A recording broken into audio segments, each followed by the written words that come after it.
So we're back again. It's day 24 of the painting challenge, and this is what I managed to do today. I pretty much finished up this wounded Krieg soldier on the ground. Washed him and put down the greens and all the metallics. So it's pretty much finished. Just a little bit of detailing to do, and not very much. I tried to do some little red washes on his chest there from the wounds, but I think I'm gonna have to make another pass or two. I'm gonna base all these miniatures at the same time, so his base is not finished, but that will come later for all of them. And then I started on this guy. He had his green from yesterday, but I painted his apron white, and I did a lot of the metallics. There's a lot of metal parts on him that I've done, and also the first layer of the skin color. So I think I'm gonna do tomorrow. I'm gonna try to finish up him. So that's the painting update for today. I have another short video that I'm gonna attach after this. Not short, actually, it's kind of a long video rambling about today's question. But before I cut to that, I just thought I'd show you something.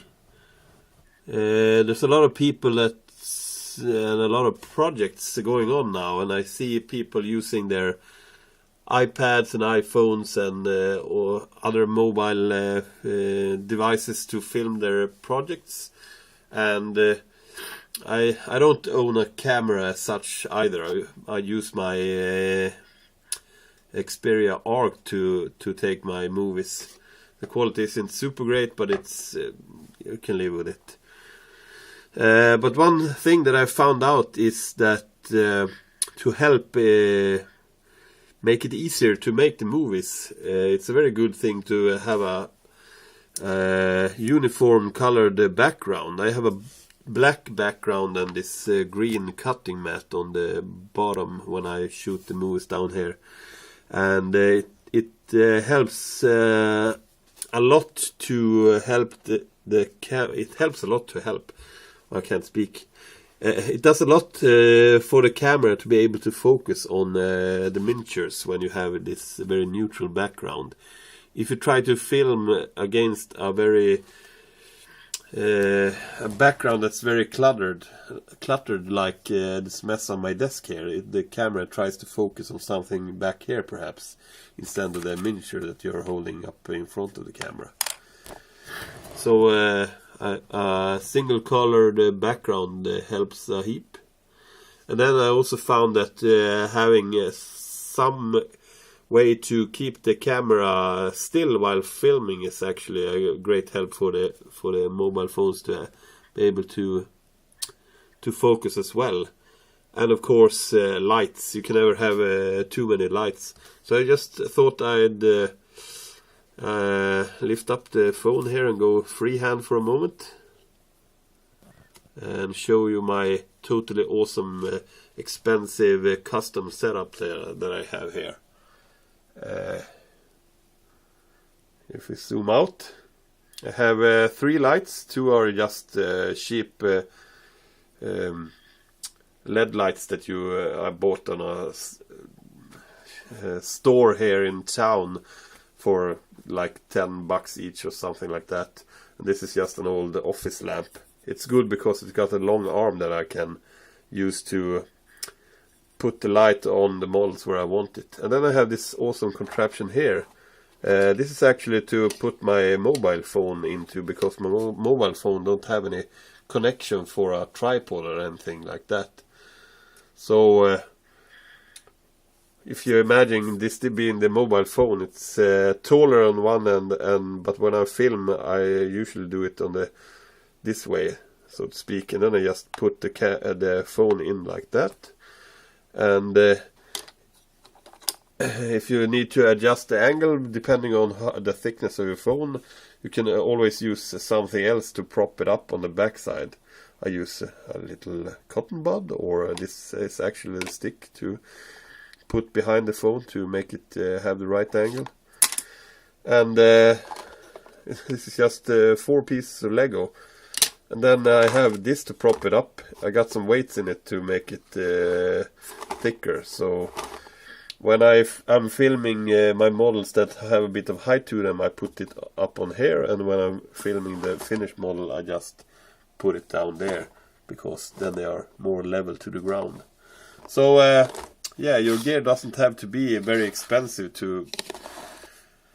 I mean, I'm not making phenomenal videos with special effects and stuff, but you can try to improve the results with the very meager means. So that's my tip for today on actually filming with your phone camera. So yeah, I managed to get one ramble now, and now we'll cut to my next ramble for another 5-6 minutes.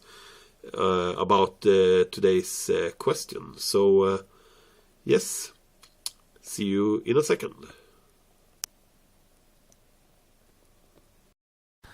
Hello, it's day 24 of the painting challenge, and I'm currently out walking the dog. It's a very nice day out, and yeah, I thought I'd try and answer today's question when I'm outside. That's a little panoramic view. We live quite close to the ocean, where the river that runs through our town meets the ocean. So this is a few 100 meters from where I live, and they have a little place to anchor your boats, and you can actually rent canoes over there on the other side. So today's question was if you get asked by Games Workshop to make a new army or Space Marine chapter or something like that for a game, what would that be?